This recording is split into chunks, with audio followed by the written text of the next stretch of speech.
విశాఖపట్నం అంటేనే రాజకీయాలకి చాలా ప్రతిష్టాత్మకంగా మారుతున్న నియోజకవర్గం. ఒకసారి భరత్ ఓటమి చవి చూశారు, రెండోసారి బరిలో ఉన్నారు. ఏ రకంగా ముందుకు సాగుతున్నారు? లాస్ట్ టైం ఓటమి చాలా దగ్గర దాకా వచ్చామండి, 3-way కాంటెస్ట్ కాబట్టి. సో ఐ థింక్ ఆ 3-way కాంటెస్ట్ లేకపోతే బహుశా మంచి మెజారిటీతో గెలిచిండేవాడినాము. సో ఇవాళ కొంత అయ్యో భరత్ దగ్గర దాకా వచ్చి ఓడిపోయాడు అనేది కొందరిలో ఉంది తప్పకుండా. ఇవాళకి వచ్చేసరికి ఇట్స్ 2-way కాంటెస్ట్, మనకి థర్డ్ కాంటెస్టెంట్ అనేది లేదు. అదే లక్ష్మీనారాయణ గారు ఇప్పుడు కూడా ఉన్నారు విశాఖపట్నంలో. ఆయన నాకు తెలిసి ఎమ్మెల్యేకి పోటీ చేస్తున్నారు. సో ఎంపీ ఓటు కదా మనం డిస్కస్ చేసేది. అండ్ ఆయన సొంత పార్టీ మీద చేస్తున్నారు కానీ జనసేన పార్టీతో చేయట్లేదు. ఇవాళ Janasena party BJP last time విడిగా వెళ్ళారు. జనసేనకి 2,80,000, బీజేపీకి 34,000 వచ్చినాయి. ఇవాళ రెండు పార్టీల్లో కూటమిలో భాగంగా ఉన్నాయి. మీరు అన్నట్టు ఓట్ ట్రాన్స్ఫర్ ఎంతవరకు అవుతుంది, it is to be seen. But డెఫినెట్గా మంచి మెజారిటీతో గెలుస్తాననే నమ్మకం అయితే నాకుంది. అంటే ఏ నమ్మకంతో మీరు గెలుస్తారని చెప్తున్నారు? మాకు వ్యతిరేకంగా రాష్ట్రంలో ఉన్నప్పుడు మేము 7 ఎమ్మెల్యేల్లో 4 గెలిచాం. ఇవాళ ఆ వ్యతిరేకత లేకపోవడం పక్కన పెడితే మాకు అనుకూలంగా ఉంది. సో 7కి 7 గెలుస్తామని నమ్ముతున్నాను. సో అది గతంలో ఉన్న 3 అభ్యర్థులు కాకుండా ఒకటే అభ్యర్థి కూటమి తరపు నుంచి ఉండడం, ఈ 2 ఫ్యాక్టర్స్ కన్సిడర్ చేస్తే బాగుంటుందని చెప్తున్నాను. అంటే జగన్మోహన్ రెడ్డి గారు ఇక్కడ ఎగ్జిక్యూటివ్ క్యాపిటల్ చేస్తానన్నారు. విశాఖ రాజధాని కోరుకునే వాళ్ళందరూ కూడా వైఎస్ఆర్సీపీ వైపే మొగ్గు చూపిస్తారు అని చెప్పి ఒక టాక్ నడుస్తుంది. ఆ పరిస్థితి లేదా? రాజధాని ఇక్కడ ప్రజలకు ఇష్టం లేదా? అనేక సార్లు దీని మీద మాట్లాడడం జరిగిందండి. రాజధాని వల్ల ఇక్కడ ఉన్న వాళ్ళకి క్వాలిటీ ఆఫ్ లైఫ్ ఇంప్రూవ్ అవ్వాలి. ఇవాళ విశాఖలో శాంతి భద్రతలు బాగా దిగజారిపోయినాయి. ఒకరికి వాళ్ళ ఆస్తి మీద కూడా పూర్తిగా కాపాడుకునే ధైర్యం లేని పరిస్థితి ఉండడం చాలా బాధాకరం. ఇంకోటి, విశాఖపట్నంలో ఎప్పుడు లేని విధంగా డ్రగ్స్ గురించి ఎక్కువ చర్చ, దాని మీద డ్రగ్ బస్ట్స్ కూడా ఇక్కడ జరగడం అనేది, ఎక్కడెక్కడో దేశానికి వెళ్ళేది కూడా ఇక్కడే దొరకడం అనేది అనుమానాస్పదంగా ఉంటుంది. ఎవడైనా సరే దాన్ని ఎందుకు ఇక్కడ జరుగుతుంది. ఇంకోటి, దగ్గరలో అరకు ఈ ఏరియాస్లో గంజాయి పండించడం కూడా చాలా విపరీతంగా పెరిగిపోయింది. దాని మీద ప్రభుత్వం సరైన చెక్కులు కూడా పెట్టట్లేదు. That is about law and order. ఇంకా అభివృద్ధికి వచ్చేసరికి ఇవాళ ఇక్కడ మెట్రో రైల్ ఏదో చేస్తా అన్నారు, దానికి ప్రారంభం కూడా అవ్వలేదు. బీచ్ రోడ్ చేయాలి, అది కూడా అవ్వలేదు. ఇప్పుడు ఎయిర్పోర్ట్ డెవలప్మెంట్ కోసం మొదట్లో జిఎంఆర్కి మా టైంలో అలొకేట్ అయింది. మేము జిఎంఆర్కి ఇవ్వము, ఎయిర్పోర్ట్స్ అథారిటీతో చేపిస్తామని 2 years మాట్లాడారు. భోగాపురం జిఎంఆర్కి ఇవ్వనన్నారు, జిఎంఆర్కి వ్యతిరేకంగా మాట్లాడారు. ఇంకా కడకి ఇంకో ఆప్షన్ దొరక్క మళ్ళీ జిఎంఆర్తో పెట్టి మళ్ళీ ఫౌండేషన్ స్టోన్ 2వ సారి వేశారు. వచ్చిన కంపెనీలన్నింటినీ భయపెట్టి ఎల్లగొట్టేశారు. ఇవాళ నేను ఏదో ట్రోలింగ్ మెటీరియల్ నా మీద ట్రోల్ చేస్తారు కదా వైసీపీ ట్రోల్స్, ఇన్ఫోసిస్ మేము తెచ్చాము మీకేమి తెలుసు అని. ఇన్ఫోసిస్ రావడానికి మీరేం చేశారు? మీరు ఒక ల్యాండ్ ఇచ్చారా, ఒక జియో ఇష్యూ చేశారా, లేకపోతే మీరు వాళ్ళతో 1 సంవత్సరం ముందు ఏదైనా మీటింగ్ పెట్టుకుని ఫలానా మీటింగ్లో మేము ఇన్ఫోసిస్ని మేము ఆహ్వానించాము అని ఏదన్నా మీకు ఆధారాలు ఉన్నాయా? నాకు తెలిసినంత వరకు ఇన్ఫోసిస్ ఆల్రెడీ ఇక్కడ ఆఫీస్ పెడుతుందని వాళ్ళకి సమాచారం వచ్చింది. ఆ సమాచారం వచ్చిన వెంటనే వాళ్ళు ఇన్ఫోసిస్ వాళ్ళకి ఫోన్ చేసి ఇనాగ్రేషన్కి మమ్మల్ని పిలవండి. మీరు వెళ్ళి న్యూస్ ఆర్టికల్ చూస్తే ఆఫీస్ ఓపెనింగ్ సెరమనీకి వైఎస్ఆర్సీపీకి సంబంధించిన నాయకులు వెళ్ళారే తప్ప ఆఫీస్ ఓపెనింగ్ ముందు ఒక 2-3 సంవత్సరాల పని ఉంటుంది కదండి. దానికి ప్రభుత్వంలో ఒక పాత్ర ఉంటుందిగా. మీరు ఒక జియో అన్న ఇష్యూ చేసి ఉండాలిగా, ల్యాండ్కో దేనికో మీరు ఇష్యూ చేసి ఉండాలిగా, మీరేమి చేయలే. అంటే స్వతహాగా విశాఖపట్నం అనేది దేశంలో ఉన్న నగరాల్లో 9th స్థానంలో ఉంది జీడిపిలో. సో ప్రభుత్వం ఏమీ చేయకపోయినా ఎంతో కొంత పెరుగుదల ఉంటుంది. మనం అడిగేది ప్రభుత్వం వల్ల వచ్చింది ఏంటి? ఇన్ఫోసిస్ స్వతహాగా ఇక్కడ డెవలప్మెంట్ సెంటర్ పెట్టుకుంటే అది మీరు ఓన్ చేసుకుని నేను చేశానంటే మీరు దానికి ఫౌండేషన్ స్టోన్ మీరు వేసారా? మీరు వాళ్ళకి అనుకూలంగా తీర్చుకోవడానికి మీరు వాళ్ళకి ఏదన్నా ఇచ్చారా? ఒక్క ఆధారం చూపించండి. వాళ్ళు వచ్చేసిన తర్వాత మీరు 2023లో ఇనాగ్రేషన్ చేసేసి మేము తెచ్చుకున్నాము అంటే, ఇంకో ఉదాహరణ చెప్తా. మెట్టెక్ జోన్ అనేది చంద్రబాబు నాయుడు గారి కృషితో కేంద్ర ప్రభుత్వం ప్రాజెక్టు. ఇవాళ మెట్టెక్ జోన్ మన స్టీల్ ప్లాంట్ దగ్గర వచ్చింది. ప్రభుత్వం మారిన వెంటనే మెట్టెక్ జోన్లో ఉన్న అక్కడ ఎండి సిఇఓని సైంటిస్ట్ని సిఐడి కేసులు పెట్టి హెరాస్ చేస్తే ఆ ఎండి సిఇఓ జితేంద్ర శర్మ గారు వదిలేసి వెళ్ళిపోయారు. కేంద్ర ప్రభుత్వం రాష్ట్ర ప్రభుత్వం మొట్టికాయ కొట్టి ఇది కేంద్ర ప్రభుత్వం మెజారిటీ ప్రాజెక్టు నీకేం దారింది అంటే మళ్ళీ తిరిగి జితేంద్ర శర్మ గారు వచ్చారు. దాని మధ్యలో సంవత్సరం గ్యాప్ వచ్చింది. ఇవాళ మెట్టెక్ జోన్లో జరిగిన అభివృద్ధి వచ్చిన కంపెనీలని మేము తెచ్చామని చెప్తున్నారు. ఇంకా మరి ఏం చెప్పాలండి? అంటే ఇవన్నీ కూడా ఏ రకంగా ఉంటుందంటే శ్రీభర్త గారు, ఓట్ మీద దీని ప్రభావం ఎంత వరకు పడుతుందని ఆలోచించాలి. అభివృద్ధి అనే అంశం ఉన్నాయి, ప్రాజెక్ట్ లో ఉంది, మీరు చెప్పిన పెద్ద పెద్ద కంపెనీస్ ఉన్నాయి, ఇది డిఫరెంట్ ఇష్యూ. మీరు ఇప్పుడే అన్నారు వాళ్ళు విశాఖ రాజధాని చేస్తే అభివృద్ధి చేస్తారు, అభివృద్ధి చేశారు, చేస్తారని నేను అంటలేదు. విశాఖకి రాజధాని ఇక్కడ ప్రజలు కోరుకోవటం లేదా? అదే అడుగుతున్నా. ప్రజలు రాజధాని అయితే మారేది ఏంటండి? సంక్షేమం రాజధాని రావడం వల్ల ఏం మారదుగా. రాజధాని వల్ల వచ్చేది అభివృద్ధి. మీరు అన్నారు రాజధాని కోరుకుంటున్నారు అంటే రాజధాని వల్ల ఇచ్చే అమ్మఒడి ఒకరికి బదులు 10 మందికి ఎవరుగా? అమ్మఒడి ఒకరికే ఇస్తున్నారు ఇంట్లో. కరెక్ట్. పెన్షన్ ఇచ్చేది 3000 ఇవాళ లాస్ట్ 5th year లో చేసింది, దాన్ని 10,000 చేయరుగా రాజధాని అవడం వల్ల. సంక్షేమ పథకాలు ఏమీ మారవు, రాజధాని రావడం వల్ల మారేది అభివృద్ధి. సో అది ప్రజల్లో ఉందా? రాజధాని వల్ల ఏమీ మనకి రాదు అని అంటే మీకు రాజధాని వల్ల రాదు అని నేను అనట్లేదు. రాజధాని రావడం వల్ల మీరు చూపించిన అభివృద్ధి ఏంటి అని మిమ్మల్ని అడుగుతున్నాను. ఇప్పుడు రాజధాని ఇచ్చేసాము అని చెప్పుకోవడానికే తప్ప రాజధాని వల్ల వచ్చిన మేలు ప్రజలు చూస్తేనే కదా వచ్చింది అనే ఆనందపడతారు. రాజధాని మేము చేస్తాము అని ప్రభుత్వం ట్రై చేస్తుంది. మేము మొదటిని అడ్డుకున్నది ఏంటి అంటే 3 రాజధానులు కాదు, ఒకటే రాజధాని, అది కూడా అమరావతి మా అందరం ఒప్పుకున్నదని చెప్పాము. మీకు 3 రాజధానులు లేదు, ఒక ఆట, మీకు అమరావతి చంపేయాలని ఉంది అనేది మా అభిప్రాయం. మీరు విశాఖపట్నాన్ని మీరు రాజధానిగా చేయాలనుకుంటే నిజాయితీగా వచ్చి బయటకు వచ్చి చెప్పండి. ఎందుకు భయపడుతున్నారు? ఈ డ్రామా చేస్తున్నారు. సరే, రాజధాని చేయడానికి మీరు ప్రయత్నిస్తున్నారు, దానికి అమరావతి రైతులు అందరు కోర్టుకెళ్ళి అడ్డుకున్నారు. రాజధాని చేయడానికి మీకు లీగల్గా అడ్డంకులు వచ్చినాయి. రాజధాని వచ్చే ముందు అభివృద్ధి అయితే చేసేయచ్చుగా.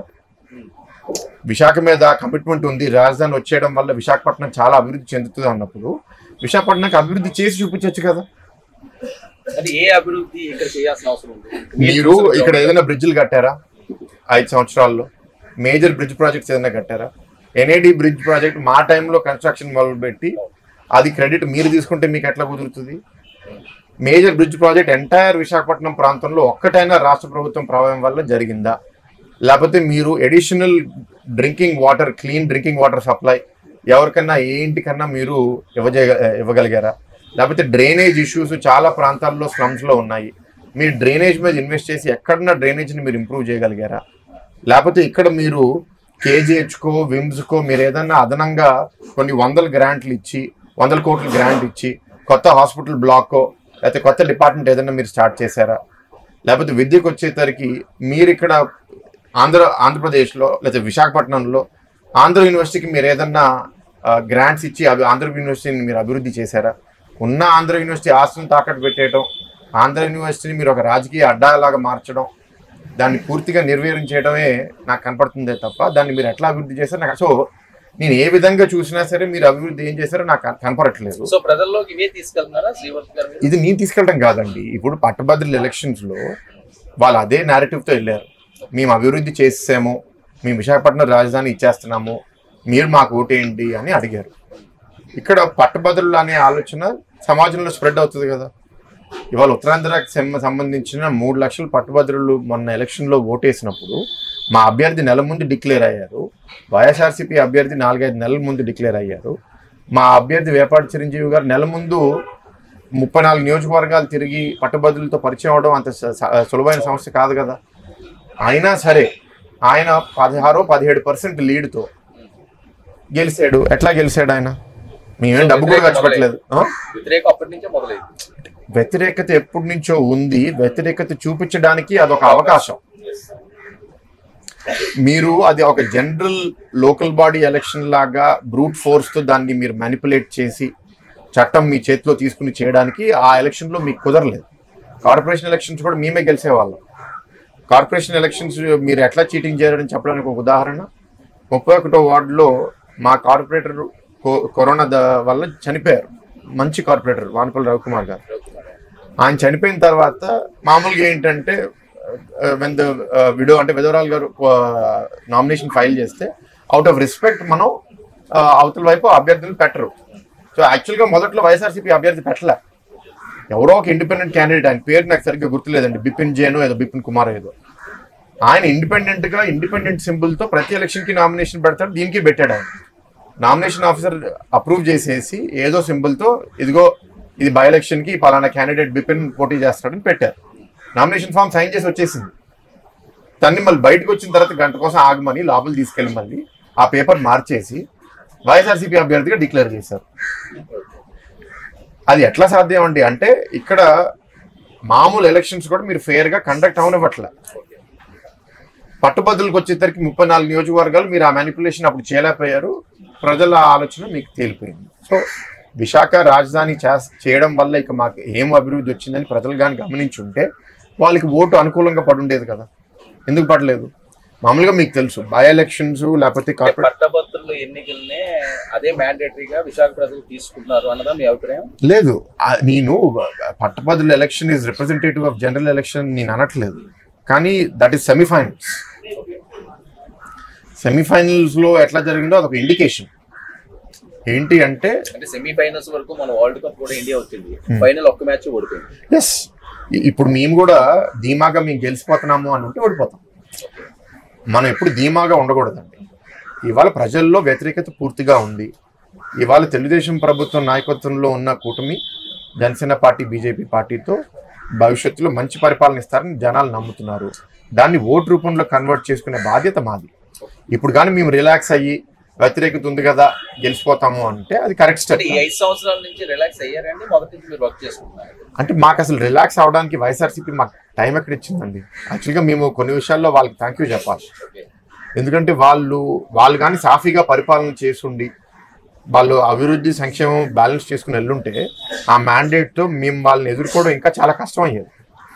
వాళ్ళు చేసినంత తప్పులు ఎవరు చేయలే, వాళ్ళు మాకు ఇచ్చినంత అవకాశాలు ఎవరు ఇవ్వలేదు. రాజకీయంగా వారు ప్రతిరోజు ప్రతి నెల ఏదో పెద్ద తప్పు చేస్తారు. 100% మాకు రాజకీయంగా వైఎస్ఆర్సీపీ వల్లే చాలా మేలు జరిగింది. మా నాయకులు సఫర్ అయ్యారు, వాళ్ళ మీద చాలా విపరీతమైన ఒత్తిడి పెట్టారు. కొందరు భయపడ్డారు, సహజమే.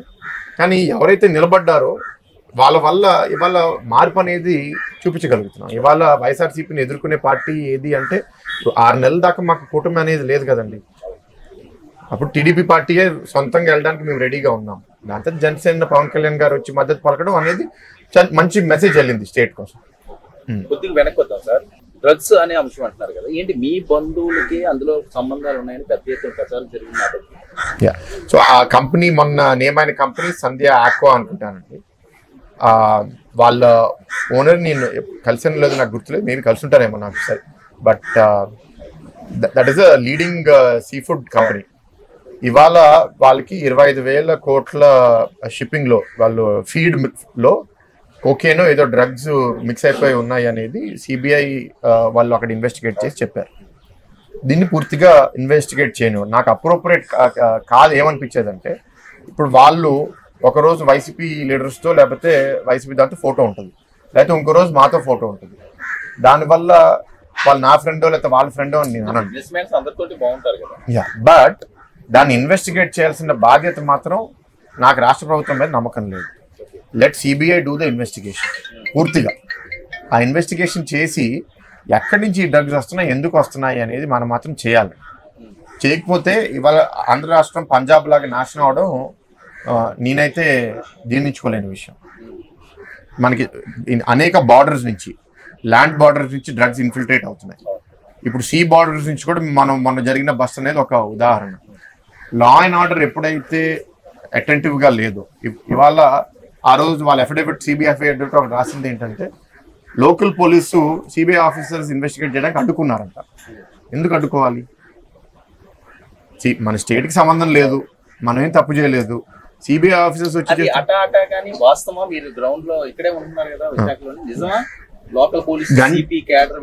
లేదు, ఆ ఒక్క బస్ట్ లో వాళ్ళు అడ్డుకున్నారని చెప్తున్నాను నేను. రోజు వాళ్ళు గొడవ పడుతున్నారని అనట్లే. ఆ రోజు ఆ కంటైనర్ ఓపెన్ చేసి ఇన్వెస్టిగేట్ చేసిన దాంట్లో లోకల్ పోలీసు కోఆపరేట్ చేయలేదు అనేది వాళ్ళ అఫిడవిట్ లో ఫైల్ చేసింది. బట్ ఇన్ జనరల్ నేను అనేది ఏంటి అంటే ఇవాళ గంజాయి అనేది ఇంకా విపరీతంగా నగరాల్లో పెరిగిపోయింది. అది ఇప్పటి నుంచి కాదు కదా భరత్ గారు, గంజాయి లేదు అని అనట్లేదు. 2014 నుంచి కూడా ఉంది. నా మాట మీరు వినట్లేదు.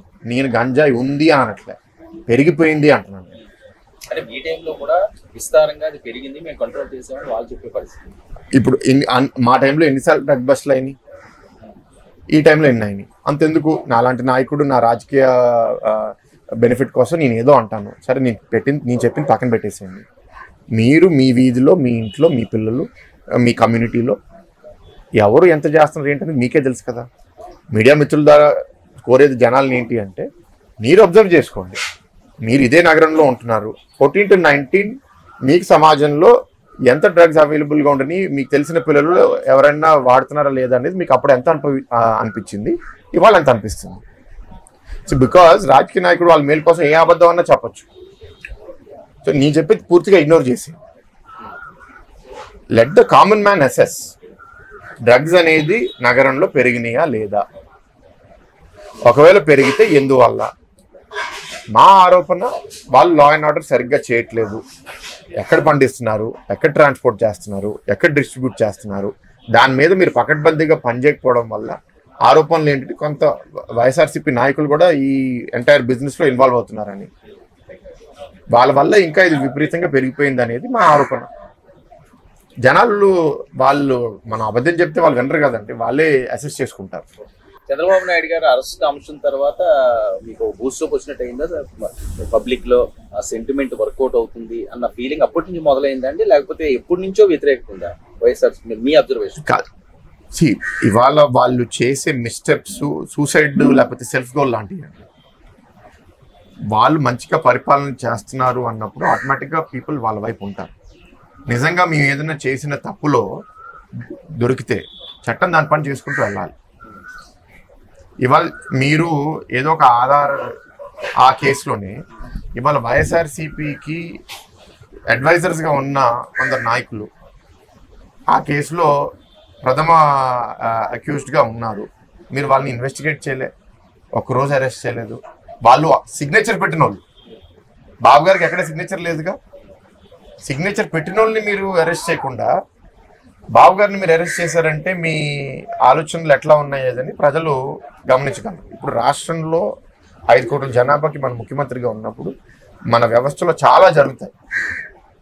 మీరు ఎవరి మీదన్నా ఆరోపణ చేయడానికి మీకు హక్కు ఉంది, కానీ ఆరోపణ చేసిన తర్వాత నిరూపించే బాధ్యత కూడా ఉంది. మీరు ప్రభుత్వంలో ఉన్నప్పుడు 3,000 కోట్లు స్కామ్ అన్నారు, ఆధారాలు ఏం దొరకలే.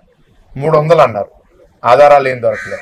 27 కోట్లు ఎలక్టోరల్ బాండ్స్ తెలుగుదేశం పార్టీకి వాళ్ళ బ్యాంక్ అకౌంట్లో వచ్చినాయి అన్నారు.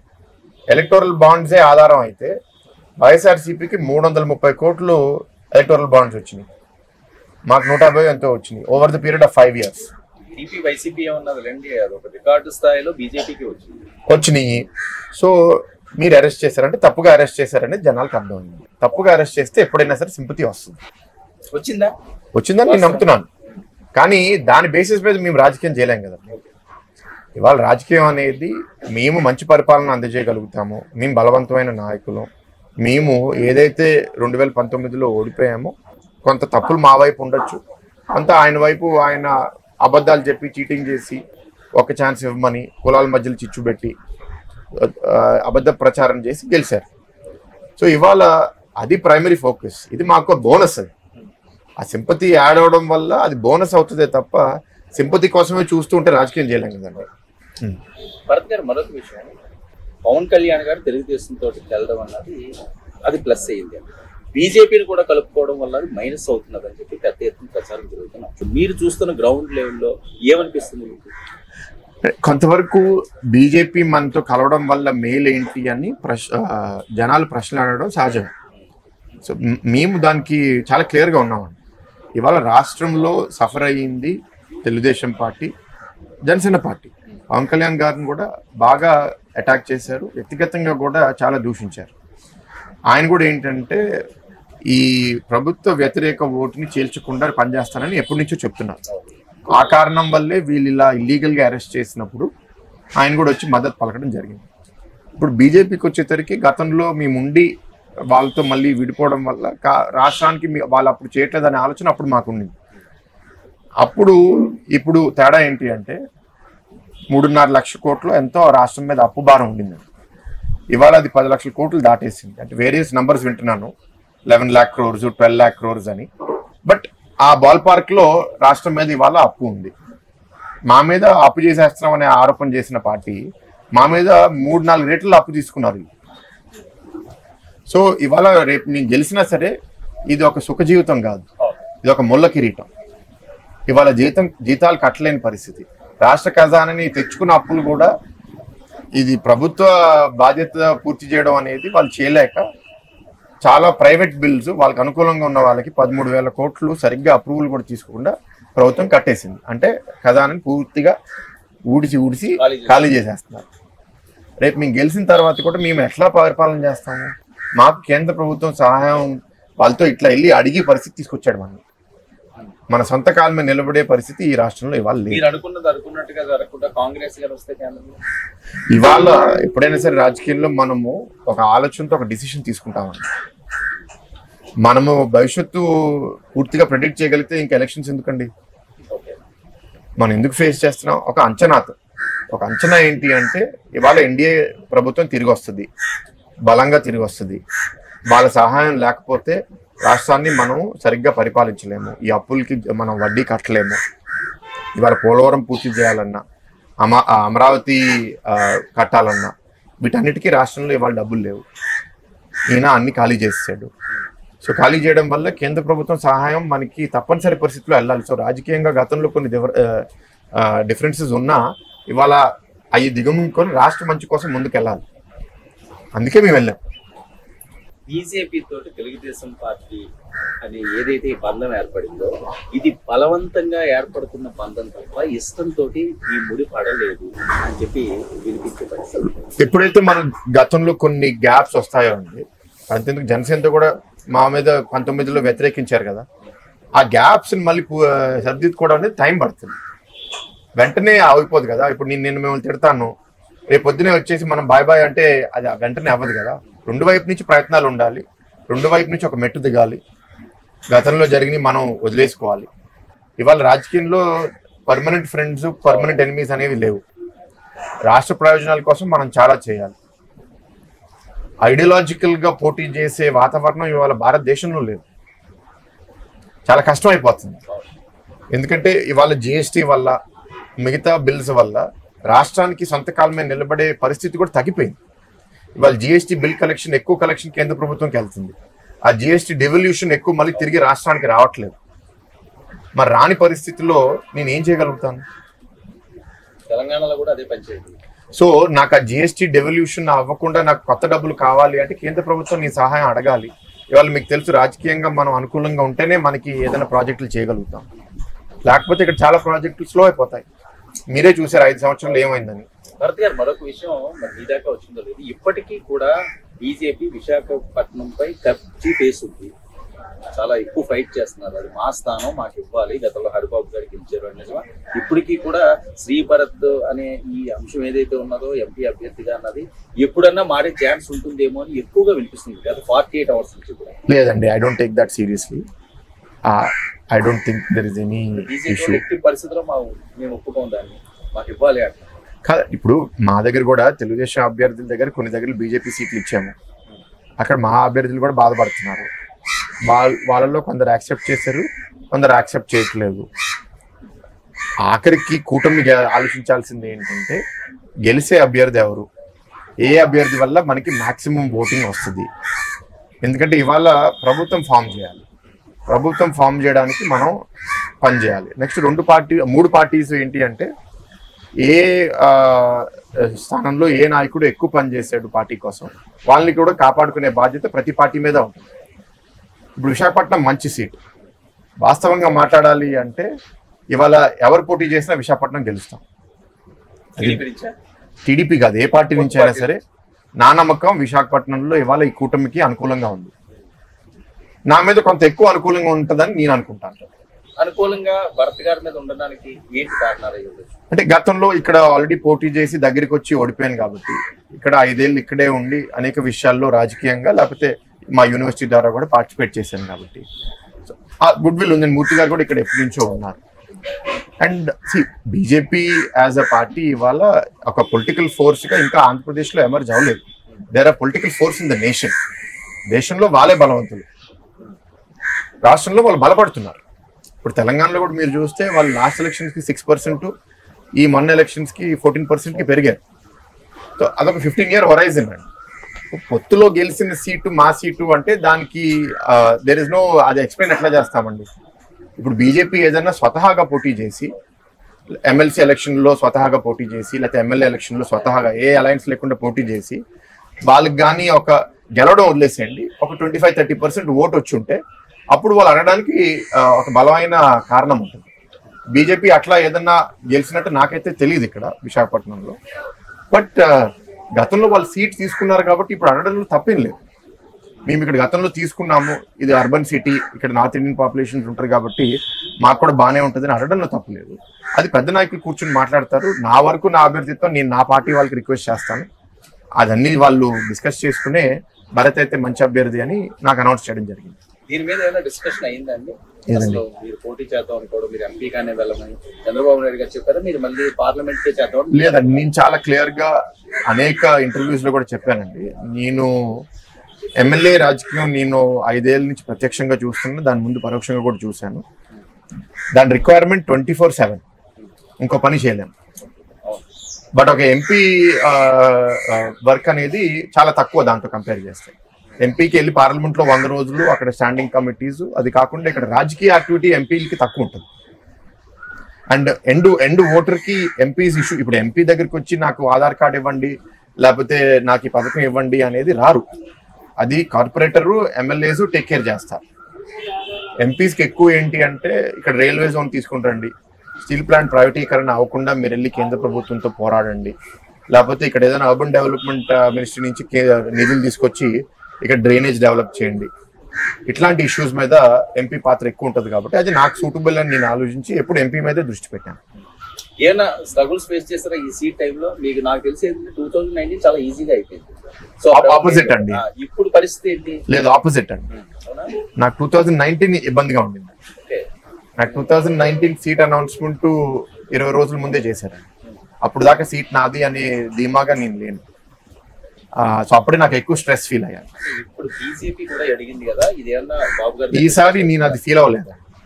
ఎందుకంటే ఈ 5 సంవత్సరాలు పార్టీ కోసం నిలబడి, పార్టీ కోసం పనిచేసి అనేక విషయాల్లో, ప్లస్ మాకు మధ్యలో మేము చాలా ఫేస్ చేసాం కదా, whether it be the corporation election, whether it be the MLC election, the Panchayat election, అన్నిట్లో పొలిటికల్గా నేను అక్కడ యాక్టివ్గా ఉండడం వల్ల పార్టీ కూడా ఏంటంటే భారత్ యాక్టివ్గా ఉన్నాడు, ఇన్వాల్వ్ అవుతున్నాడు పార్టీ విషయాల్లో, జనాల ఇష్యూస్లో, మంచి అభ్యర్థి అవుతాడు అనేది పార్టీలో ఒక భావన వచ్చిందని నేనైతే అనుకుంటున్నాను.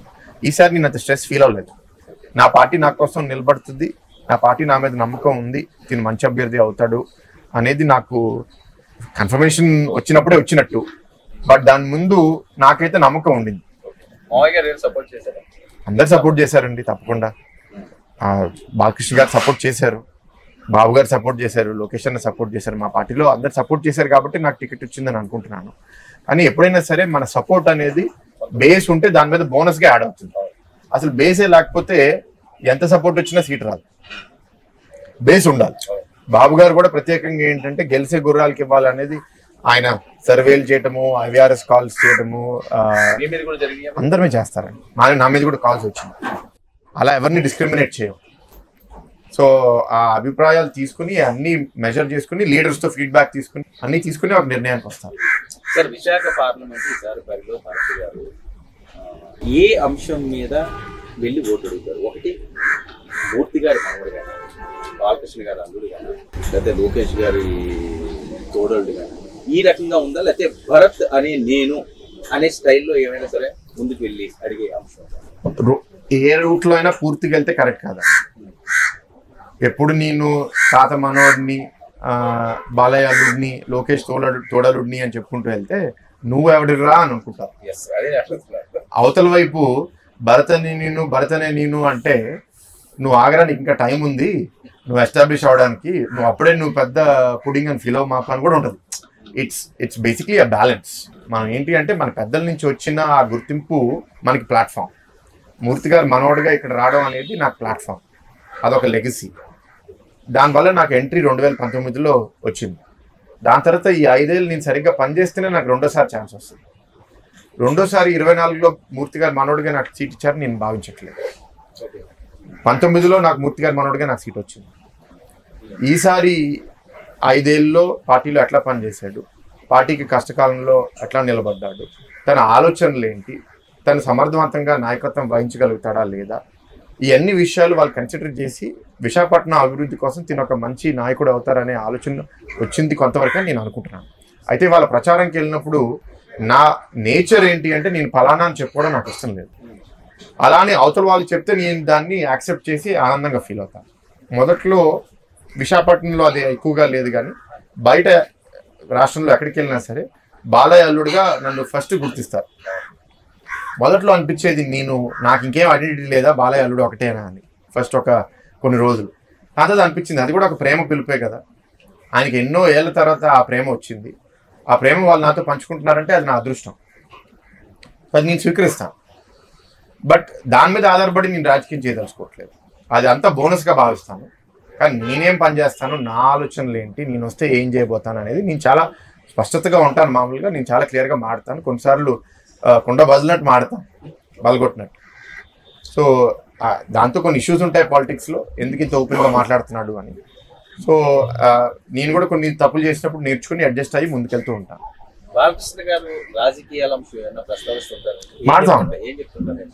అంటే వైజాగ్ పాలిటిక్స్ గురించి అంతేం మాట్లాడము, జనరల్ పాలిటిక్స్ గురించి మాట్లాడుతూ ఉంటాం. ఎందుకంటే ఆయన కూడా గత 10 ఏళ్ళుగా ఎమ్మెల్యేగా సర్వ్ చేస్తున్నారు, ఇవాళ 3వ సారి ఎమ్మెల్యేగా పోటీ చేస్తున్నారు.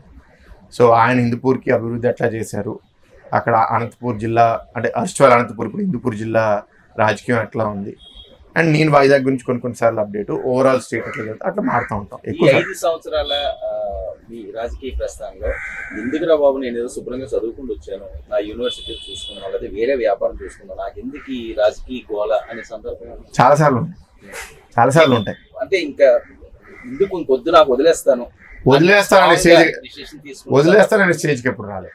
కానీ ఎందుకు నన్ను రాని చాలాసార్లు ఆలోచించాను. రాజకీయం బాగాలేదు, ఇవాళ అసలు బాగాలేదు. అండ్ మనకు కూడా ఇప్పుడు ఫర్ ఎగ్జాంపుల్ నా నేచర్ ఏంటి అంటే మంచిని మంచిగా చెడుని చెడుగా నాకు కనపడినట్టు చెప్పడం ఇష్టం. ఇప్పుడు వైఎస్ఆర్సీపీ పార్టీ 99% తప్పులు చేసినా 1% వాళ్ళు చేసిన దాంట్లో మంచి ఉండొచ్చు.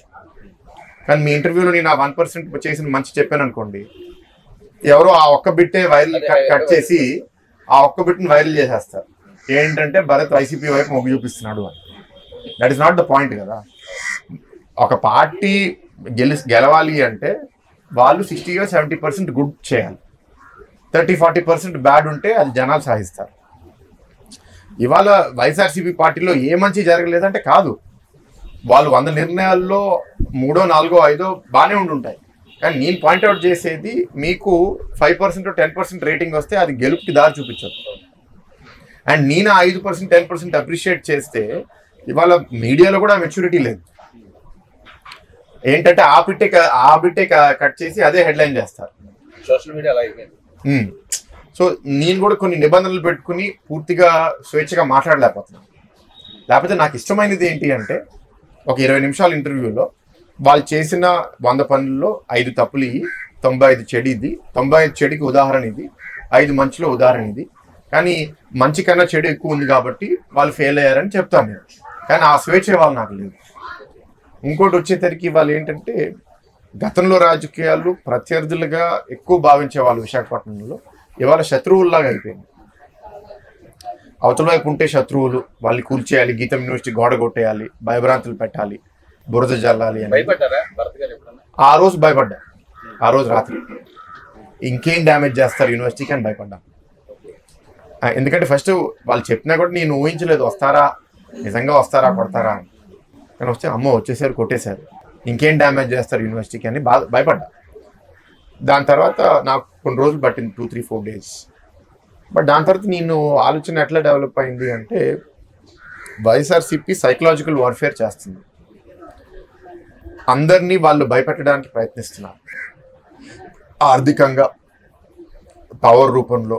నాకు ఆఫీసర్ వ్యతిరేకంగా చేస్తే ట్రాన్స్ఫర్ చేసేయడం, అవమానపరచడం, ఒక పొలిటీషియన్ వ్యతిరేకంగా చేస్తే పర్సనల్గా వాళ్ళ ఇంటికి గూండాలు పంపించి కొట్టడం, వాళ్ళని ప్రాపర్టీ ధ్వంసం చేయడం, అరెస్టులు చేపించడం.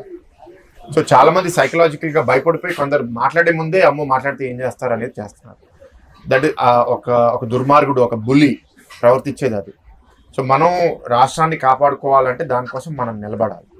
అలా అని మనం వీధి మీదకి వెళ్ళేసి బట్టలు చింపుకోకర్లే.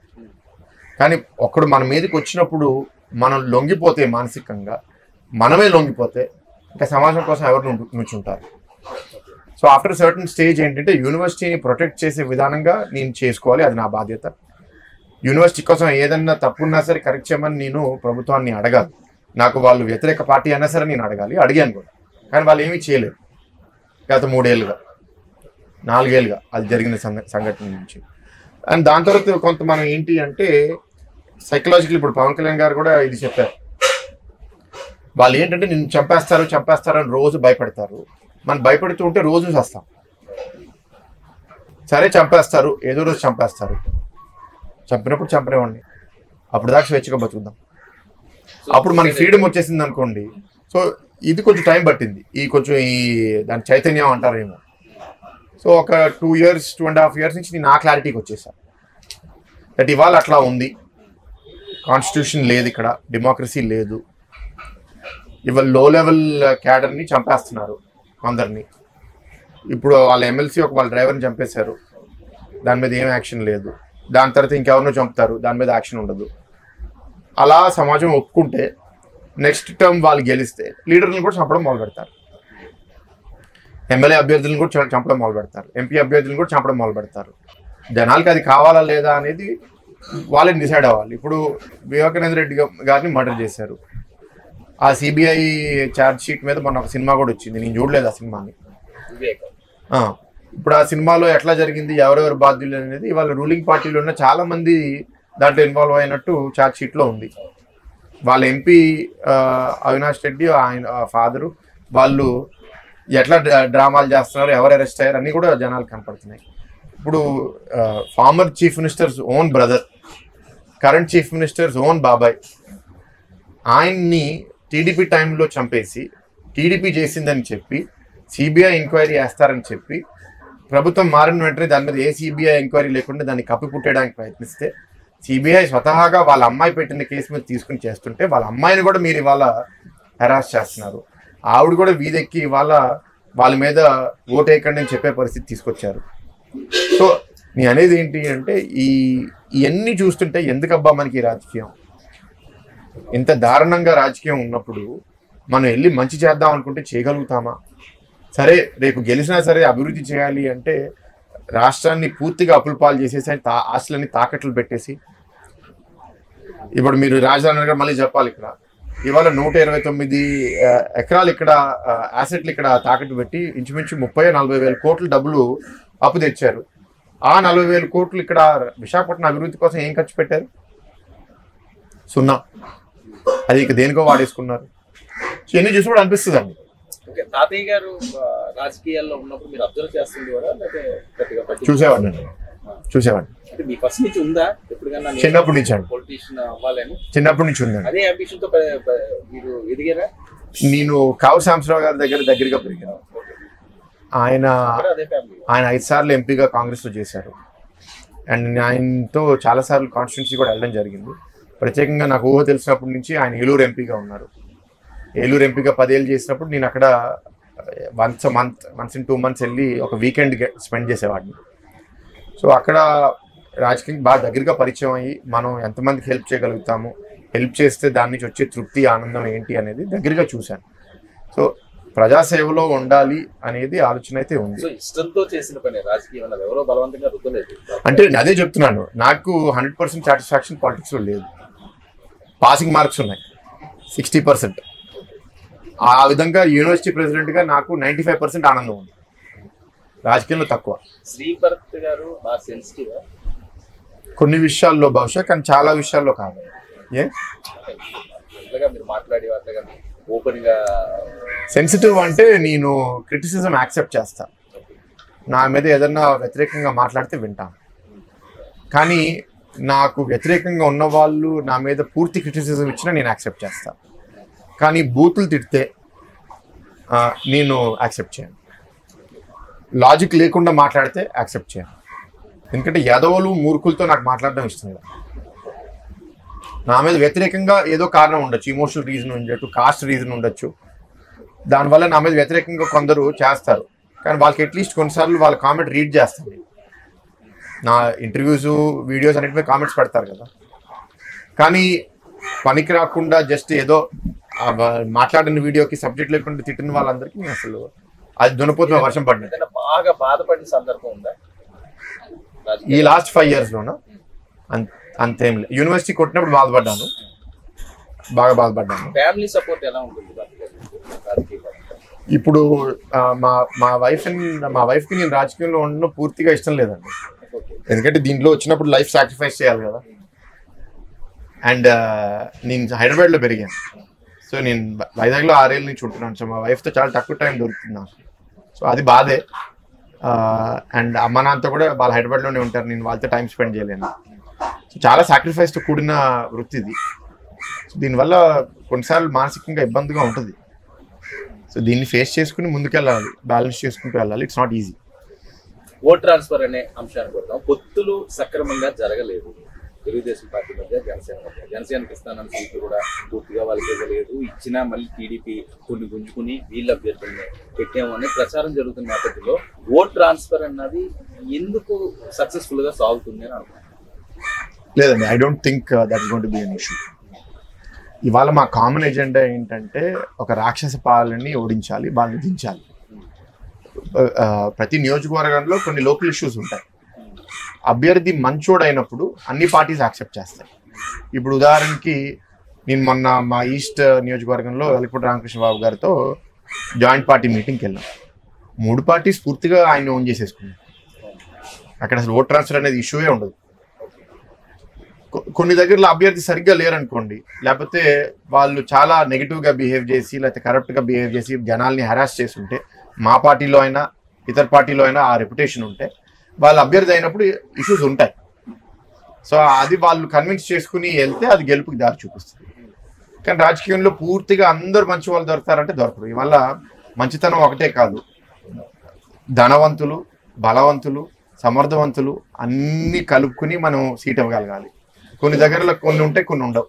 కొందరి దగ్గర ధనం ఉంటుంది, బలం ఉంటుంది, క్యారెక్టర్ ఉండదు. కొన్ని దగ్గర క్యారెక్టర్ ఉంటుంది, మనీ ఉంటుంది, బలం ఉండదు. రకరకాల ఇష్యూస్ ఉంటాయి. సో బ్యాలెన్స్ చేసుకుని బెస్ట్ పాసిబుల్ క్యాండిడేట్కి ఇవ్వడానికి ప్రయత్నిస్తాము. చేసినప్పుడు కొన్నిసార్లు ఏంటి అంటే ఆ క్యాండిడేట్ నచ్చకపోతే ఇతర పార్టీ వాళ్ళు సపోర్ట్ చేయకపోవడం అనేది ఒకటి, అలా నియోజకవర్గంలో ఇష్యూస్ ఉంటాయి. కానీ బై అండ్ లార్జ్ నేను నోటీస్ చేసింది ఏంటి అంటే, ఎప్పుడైతే మా నాయకులు చంద్రబాబు నాయుడు గారు, పవన్ కళ్యాణ్ గారు, బీజేపీకి పురంధేశ్వరి గారు, లేకపోతే కేంద్రం నుంచి మోడీ, అమిత్ షా గారు వచ్చి మాట్లాడినప్పుడు ఆ మెసేజ్ వెళ్తుంది. ఎవరైతే పార్టీగా లాయల్గా ఉన్నారో 80-90% పీపుల్ అది వాళ్ళు ఆ దాటుకుని ముందుకొచ్చి పనిచేస్తారు. 10-20% బాధపడే వాళ్ళు ఉంటారు ప్రతి దగ్గర. సో తెలుగుదేశం పార్టీకి ఇప్పుడున్న ఎన్నికల్లో పూర్తి బలం పవన్ కళ్యాణ్ గారు ఓట్ ట్రాన్స్ఫర్ అయినా జనసేన మీరు లాస్ట్ టైం 2019 ఎలక్షన్స్ సెపరేట్గా వెళ్ళాం కాబట్టి అదొక టెస్ట్ అండి. మాకు పూర్తి వ్యతిరేకత ఉంది అనుకుందాం. మావే చాలా వైఫల్యాలు ఉన్నాయి. అవతల వైపు ఒక ఛాన్స్ అనేది ఒక ఇద్దామని సింపతి అనుకుందాం. మాకు 40% వచ్చిందండి. మాకు అప్పుడు జనసేన లేదు, బీజేపీ లేదు, వైఎస్ఆర్సీపీకి 50% వచ్చింది. అంటే మా తేడా 10%. జనసేనకి 7% దగ్గర వచ్చింది, బీజేపీకి 1% అండి. మేము ముగ్గురం కలిపితే 48%. ఇవాళ వైసీపీ అంత పాజిటివ్గా వాళ్ళు ఒక ఛాన్సు అప్పటికి పరిపాలనలో రాలేదు, వాళ్ళ పరిపాలన ఎట్లుంటుందో ఎవరు చూడలేదు, వచ్చింది. సో ఇవాళ 50% వాళ్ళకి రావడం అసాధ్యం కదా. అంటే 2019లో ఈ ఉన్న ఓట్ షేర్ అంతా కలుపుకున్నా సరే మీరు 50కి రీచ్ అవ్వలేదు కదా. That's what I am trying to say. వాళ్ళకి వైసీపీకి 50% ఈసారి రావడం అనేది భ్రమ. వాళ్ళు 50 కాదు 55-60 వస్తాయి. వాళ్ళకి 55-60 వస్తే అసలు మేమందరం రాజకీయాలు వదిలేసి మా లైఫ్ లోపలికి వెళ్ళిపోవడం బెటర్. మేమందరం రాజకీయాల్లో ఎవరు ఉండక్కర్లే. ఎందుకంటే సమాజం అంత కూలిపోయిందా, లేకపోతే వ్యవస్థలు వీళ్ళంతా వాళ్ళ కంట్రోల్లో చేసేసారంటే డెమోక్రసీ లేదు. మేము రాజకీయ పార్టీలు వదిలేసి ఇంకా మేము కూడా ఫ్రీడమ్ ఫైటర్స్ లాగా తయారైపోవాలి. బ్రిటిష్ పాలన నుంచి భారతదేశాన్ని ఎట్లా కాపాడుకున్నామో వైఎస్ఆర్సీపీ పాలన నుంచి ఆంధ్రప్రదేశ్ కాపాడుకోవడానికి ఇది ఒక సివిల్ మూవ్మెంట్ అయిపోవాలి. వాళ్ళకి 50 వదిలేసేయండి అండి. I don't think they will get even 40%. వాళ్ళకి స్టడీగా ఒక ఓటర్ బేస్ ఒక 30 to 35% ఉండొచ్చు. ఇంకా కొంత వాళ్ళకి మిగతా యాడ్ అయ్యి 40 దాకా రీచ్ అయ్యే ఛాన్స్ ఉందేమో. కానీ మాకు నా నమ్మకం మేము ఇంచుమించు 50+లో ఉంటాం. పవన్ కళ్యాణ్ గారి గురించి శ్రీభర్త గారు అబ్జర్వ్ చేసిన అంశాలు ఏంటి రాజకీయ పరంగా సినిమాల పరంగా? ఒకటి స్వార్థం తక్కువ. ఎందుకంటే గత 2-3 ఏళ్ళుగా సినిమాలు కూడా ఆయన అది ఫైనాన్షియల్గా అదే ఆధారం అయినా సరే అవి కూడా అన్ని చేయకపోవడం, పార్టీ మీద ఫోకస్ చేయాలనే దృష్టితో. నెక్స్ట్ అలయన్స్ అనౌన్స్మెంట్ వచ్చేసరికి మామూలుగా అలయన్స్ అనౌన్స్ చేస్తే దాని తర్వాత నెగోషియేషన్ కోసం నాకు పవర్ ఉండదని కొందరు అనౌన్స్ చేయరు. సీట్లు అనౌన్స్ అయ్యేదాకా అలయన్స్ అనౌన్స్ చేయరు. ఇప్పుడు బీజేపీతో అదే అయింది. కానీ మీరు పవన్ కళ్యాణ్ గారితో చూస్తే ఫస్ట్ అలయన్స్ అనౌన్స్ చేస్తారు, సీట్ల గురించి తర్వాత చూద్దామని. రాష్ట్రం కోసం నేను పనిచేస్తానని అదే ఎగ్జాంపుల్. అంతేకాకుండా ఏంటంటే ఆయన సోషల్ ఇష్యూస్ గురించి మాట్లాడతారు. ప్రతి ఈ కులానికి ఆ కులానికి అని కాకుండా రాష్ట్రం అభివృద్ధి కోసం ఏం చేయాలి, యువత భవిష్యత్తు కోసం ఏం చేయాలని జనరల్ ఇష్యూస్ అందరినీ కలుపుకుని వెళ్ళే ఒక ఆలోచన కూడా ఆయనలో కనపడుతుంది. అండ్ ఒక ఉద్యమ స్ఫూర్తి ఆయనలో ఉన్నట్టు, అంటే ఒక ఫైటర్ లాగా నేను ఫైట్ చేస్తాను అనేది ఇట్స్ ఇన్స్పిరేషన్. అందుకే యూత్ కూడా చాలా మంది దానికి అట్రాక్ట్ అవుతున్నారు. So these are all positive qualities అని. అది ఇవాళ రేపు మీ ప్రభుత్వంలో వస్తామని నమ్ముతున్నాం కాబట్టి అదొక లీడర్గా అడ్మినిస్ట్రేటర్గా ఎట్లా ట్రాన్స్ఫర్ అవుతుంది అనేది చూడాలి. పవన్ కళ్యాణ్ గారు ప్రాణహాని అంటారు, ఆయనతో బ్లేడ్లతో పోస్తున్నారు అంటారు. మొన్న ఆయన మాట్లాడిన అంశం చాలా వైరల్. అంత పరిస్థితి ఉంటుందంటారా? ఇందాక చెప్పాను కదండి, లా అండ్ ఆర్డర్ అనేది సరిగ్గా లేకపోతే పవన్ ని టచ్ చేయడానికి సాహసిస్తారా? ఆఫ్టర్ ఎవ్రీథింగ్ అండి, you are a human being, I'm a human being. Pawan Kalyan garu human being. మనందరికీ తోలు ఉంది, మనందరికీ రక్తం ఉంది, మనందరికీ బాడీలో కత్తి పట్టుకుంటే ఎవరికైనా కట్ అవుతుంది. సాహసం మీన్ ఏంటంటే ఆయన ఆ రకంగా టచ్ చేస్తే వైఎస్ఆర్సీపీ పరిస్థితి ఏంటి అన్నారు. వైఎస్ఆర్సీపీ ప్రతిదీ జిమ్మిక్గా వాడుకుంటారండి. వాళ్ళు కోడికత్తి కేసులో మీరు చూశారు, అది జిమ్మిక్గా వాళ్ళు వాడుకున్నారు. అప్పుడు కూడా అదే అనొచ్చు కదా. అప్పుడు ఆయన చీఫ్ మినిస్టేరియల్ క్యాండిడేట్, ఆయన మీద ఒక కోడికత్తి అటాక్ చేస్తుంటే ఆ సెక్యూరిటీ వాళ్ళు ఏం చేస్తున్నారు? సరే జరిగిపోయింది, మా మీద మీరు ఇంత నిందేశారు, 5 ఏళ్ళు మీరు అసలు ఏం చేయలేదు ఆయన మీద. ఎస్ఐటీ వాళ్ళు అది కేసు ప్రొసీడ్ అవనివ్వంటే అవనివ్వకుండా మీరు ఆపారు. 5 ఏళ్ళు బెయిల్ నుంచి ఆ కుర్రోడ్ని బయటికి రానివ్వకుండా చేశారు. సో ఏదన్నా జరగచ్చు. I'm saying that firstly the most dangerous person in the world is కత్తి ఉన్నోడు, గన్ ఉన్నోడు ఏదైనా చేయొచ్చు కదండి, దానికి ఏముందండి.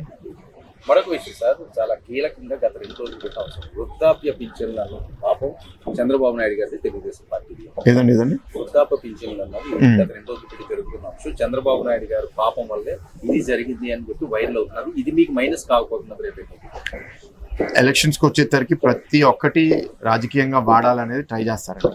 నేను మొన్న ప్రెస్ మీట్ కూడా దీని మీద పెట్టడం జరిగింది. ఇవాళ వాలంటీర్ సిస్టమ్ అనేది 3 ఏళ్ళలో 4 ఏళ్ళ క్రితం వచ్చింది. పెన్షన్ అనేది ఎన్టీఆర్ గారి టైం నుంచి స్టార్ట్ అయింది.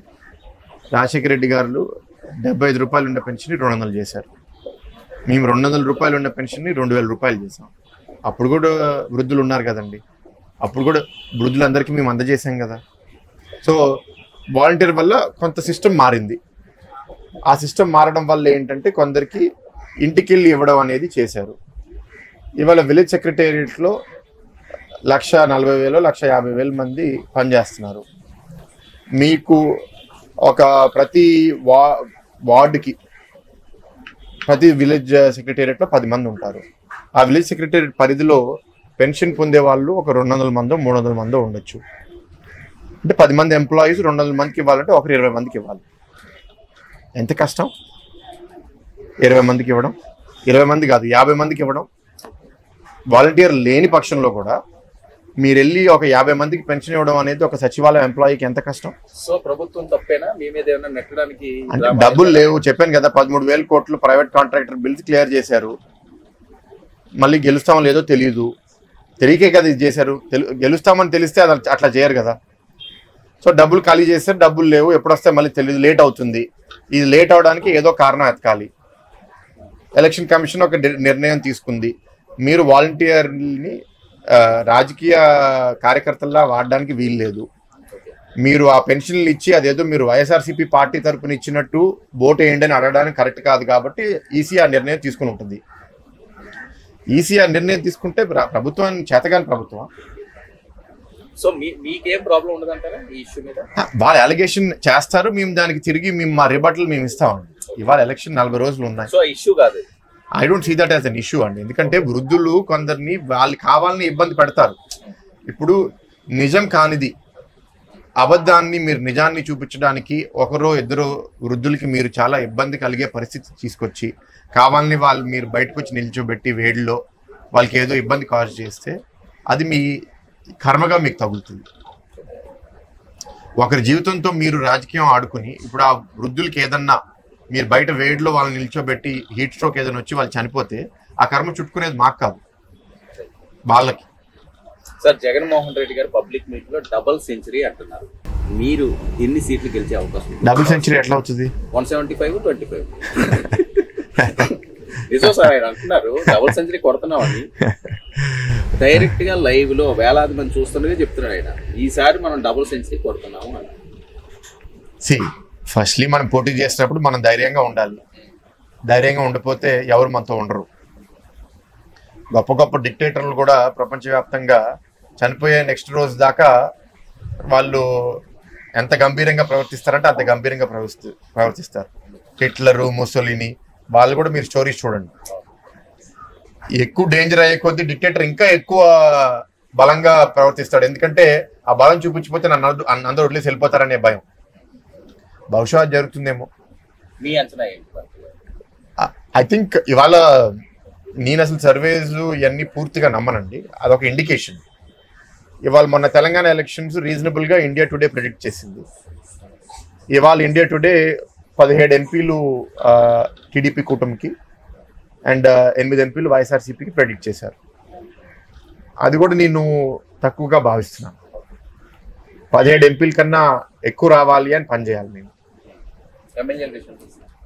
సో మీరు సింపుల్ మ్యాథ్, మీరు 17 × 7 వేసేసుకోండి.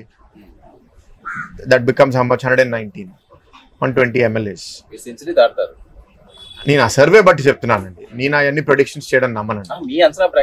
నా అంచనా ప్రకారం మేము మంచి మెజారిటీతో గెలుస్తాం. ఎంత నెంబర్ అనేది ప్రిడిక్ట్ చేయలేను. I don't know. అది 110, 120, 130, 140, ఐ డోంట్ నో. కానీ ప్రజల్ని కోరేది ఏంటి అంటే ఇవాళ గెలుపు మాత్రమే ముఖ్యం కాదు, భారీ మెజారిటీతో ప్రతి ఒక్కరిని గెలిపించాలని నేను కోరుకుంటున్నాను. ఎందుకు అంటే వాళ్ళు చేసిన తప్పులకి, వాళ్ళు చేసిన దౌర్జన్యానికి మీ ఓటే మీ బలం. ఇవాళ మీరు 5 సంవత్సరాలు భయపడి బయటకు వచ్చి చాలా మంది మాట్లాడలేకపోయారు. కానీ ఇవాళ మీరు 10 మందిని ప్రభావితం చేసి అది మీ ఓటు రూపంలో మీరు చూపిస్తే వాళ్ళు చేసింది తప్పు అని చూపించడానికి అదే అవకాశం. అది మనం చూపించకపోతే ఇట్లా వైఎస్ఆర్సీపీ కాదు, రేపు ఇంకొక పార్టీ వచ్చి అట్లాగే ప్రవర్తిస్తుంది. మనం వాళ్ళకి ఎంత భయం పుట్టించాలి అంటే ఇట్లా రాజకీయం చేస్తే జనాలు ఒప్పుకోరు. నువ్వు భయభ్రాంతులు పెట్టి దౌర్జన్యం చేసి రౌడీ ఎలిమెంట్స్ని ప్రమోట్ చేసి నువ్వు మీ దగ్గర ఉన్న మంత్రుల్ని ఉట్టి తిట్టడానికి వాడితే అట్లాంటి వాళ్ళని చిత్తుగా ఓడిస్తారు అని జనాలు చూపిస్తే రాజకీయ పార్టీలు చేయడానికి కూడా భయపడతారు. రేపు తెలుగుదేశం పార్టీలు కూడా మా దగ్గర అట్లా బూతులు తిట్టే వాళ్ళని మేము కూడా ప్రోత్సహించాం.